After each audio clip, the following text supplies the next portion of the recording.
चलिए फिर आज हम अपना नेक्स्ट चैप्टर स्टार्ट करते हैं और नेक्स्ट चैप्टर है हमारे पास Fourier series. So next chapter is Fourier series.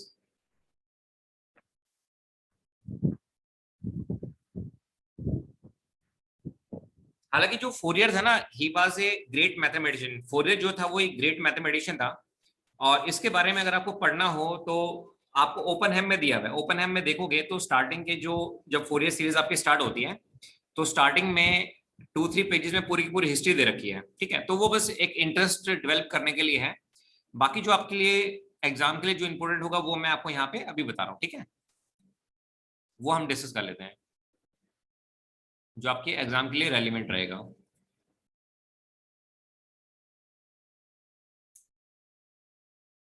तो हैंड डालेगा Fourier series. So right on the heading Fourier series.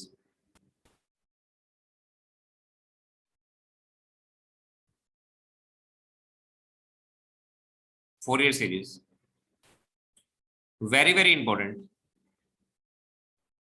And most easy. सबसे जो इजी चैप्टर है वो आपका यही है, Fourier series.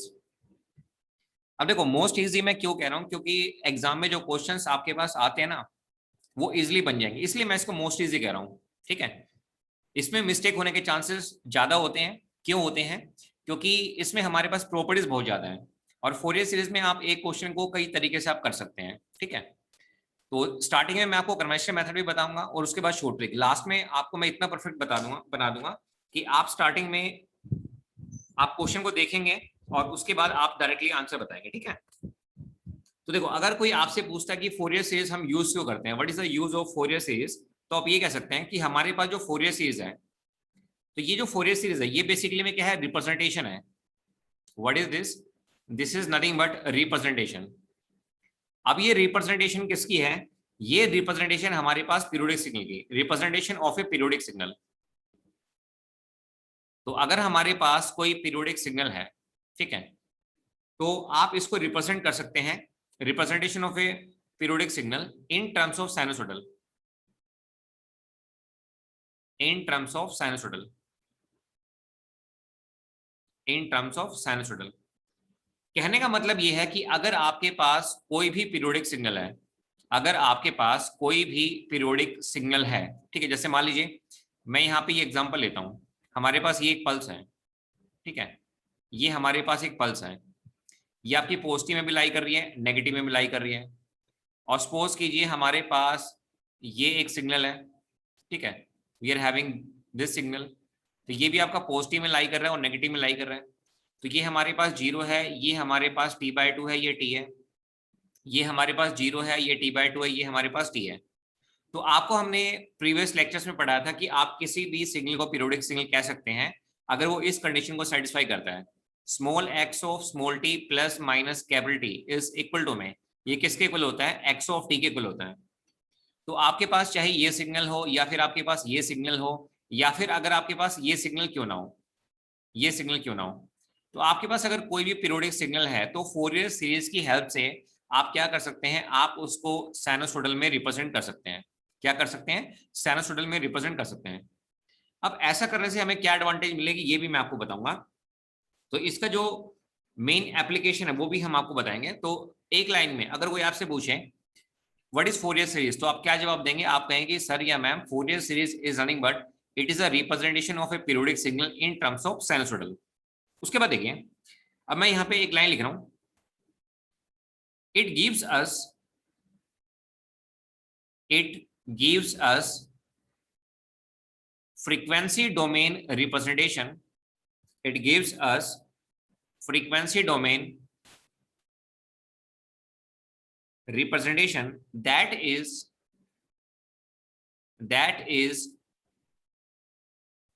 useful for, that is useful for analyzing the frequency content, analyzing the frequency content and for calculating, and for calculating steady state of the network, ये इसकी application है।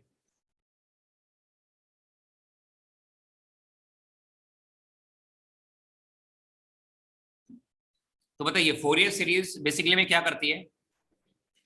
ये हमें एक फ्रीक्वेंसी डोमेन रिप्रेजेंटेशन देगी। क्या देगी?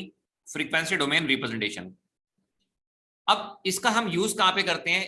Analysing the frequency content, and for calculating the steady state. Steady state का मतलब क्या होता है? किसी भी नेटवर्क में अगर हमें क्या करना है, आउटपुट निकालनी है। क्या निकालनी है? आउटपुट निकालनी है। तो वहां पर भी क्या होता है, इसका इस्तेमाल होता है। तो ये मैंने आपको एक ब्रीफ आइडिया दिया है कि फोरियर सीरीज होती क्या है और इसको हम यूज कहां पे करते हैं।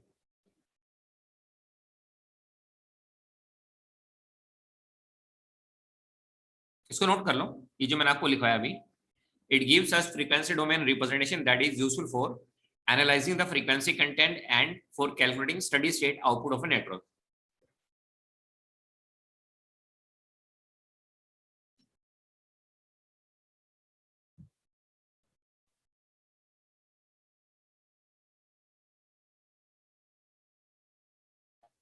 तो अभी हम आपको कुछ पॉइंट लिखवा रहे हैं और इनके रिजल्ट को आप याद रखिएगा, जिनको हम किस में यूज करेंगे, फोरियर सीरीज में। तो देखो, पहला जो पॉइंट है इसको याद रखिएगा, इंटीग्रेशन। देखो, या तो ऐसे लिखा हो -t/2 से t/2, ठीक है, या कैपिटल टी, दोनों का मतलब सेम है। तो क्या मैं कह सकता हूं कि sine of n omega naught T into में dt, ये रिजल्ट हमारे पास क्या होगा? 0 होगा।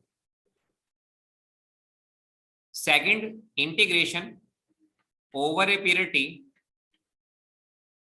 cos of n omega naught T into में dt, ये रिजल्ट भी क्या होगा? हमारे पास 0 होगा। ठीक है। थर्ड पॉइंट, ये चार्ट बनाइएगा जो मैं आपको अभी चार्ट बना के दे रहा हूं। Over a period t cos of n omega naught t into cos of m omega naught t into में dt। तो इसका जो रिजल्ट है वो आपके पास t/2 आएगा। कब?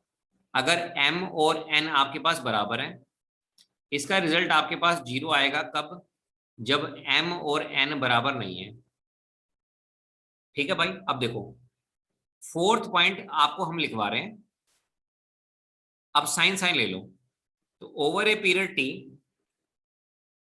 अगर मान लीजिए ये आपके पास है sine of n omega naught t, ठीक है, और इनटू में ये है हमारे पास sine of m omega naught t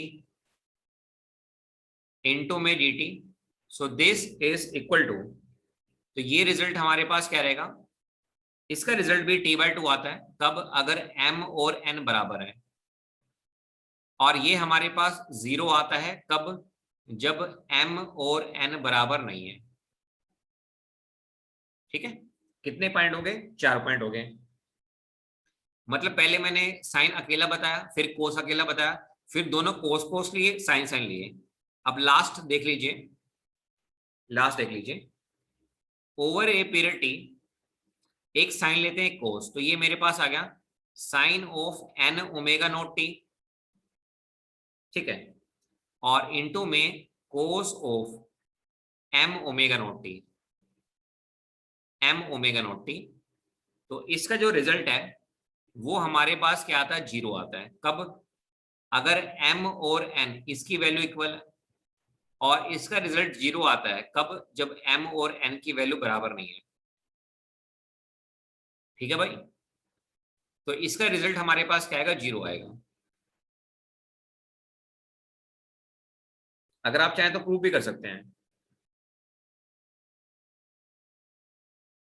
2 से मल्टीप्लाई कर दो, 2 से डिवाइड, तो 2 साइन ए कोस बी, साइन 2 थीटा हो जाएगा आपके पास। साइन का आपके पास 0 हो जाएगा ओवर ए पीरियड टी। तो ये जो 5 हैं आपके पास, ये जो मैंने आपको चार्ट बना के दिया है यहाँ पे, ये आपको यहाँ पे याद रखना है। It's compulsory. फिफ्थ पॉइंट में किसी को डाउट हो तो बताओ, मैं प्रूव करता हूं। Anybody is having doubt? आप खुद भी कर सकते हो।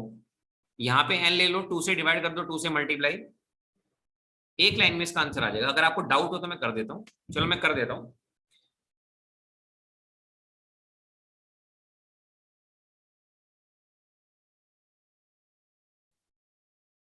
Let me prove this fifth one. Fifth वाले एक लाइन का आंसर इसका जो है, ज्यादा टाइम नहीं लगेगा, एक लाइन का आंसर है। देखो, अगर आप यहाँ पे दोनों को सेम ले लो, तो आप यहाँ पे 2 से डिवाइड कर दो और 2 से मल्टीप्लाई, तो ये आपके पास कितना आ गया, sine of n omega naught T, ठीक है भाई। और ये आपके पास हो गया cos of n omega naught T into में dt, 2 साइन है कोस है, तो ये आप इसको लिख सकते हैं ओवर ए पीरियड टी। तो ये आपके पास कितना हो गया, sine of 2 n omega naught T into में आपके पास क्या आएगा dt, और बाहर आपके पास क्या है 1/2। आई थिंक आपको पता होगा साइन 2 थीटा किसके बराबर होता है, 2 साइन थीटा इंटू में कोस थीटा। बस इसी का मैंने यहाँ पे यूज किया है, इसी का हमने यहाँ पे यूज किया है। तो आप मुझे बताओ sinusoidal signal over a full period क्या होते हैं, 0। तो ये हमारे पास कितना आ गया, 0 आ गया, ठीक है भाई। और अगर आप अलग अलग करोगे तो उसमें क्या होगा, एक बार आपके पास साइन ए प्लस बी बन जाएगा, एक बार साइन ए माइनस बी, तो साइन कहीं पे भी आए ओवर ए फुल पीरियड क्या रहेगा, 0 रहेगा। तो याद रखिएगा, अगर m और n बराबर है तब भी क्या रहता है, 0, और m और n इक्वल नहीं है तब भी आपके पास क्या आएगा, 0 आएगा।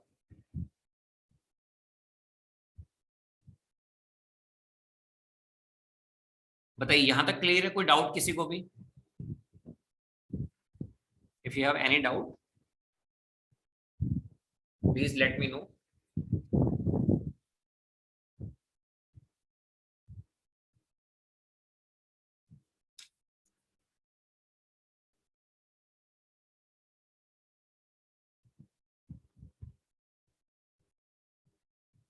Okay, good good.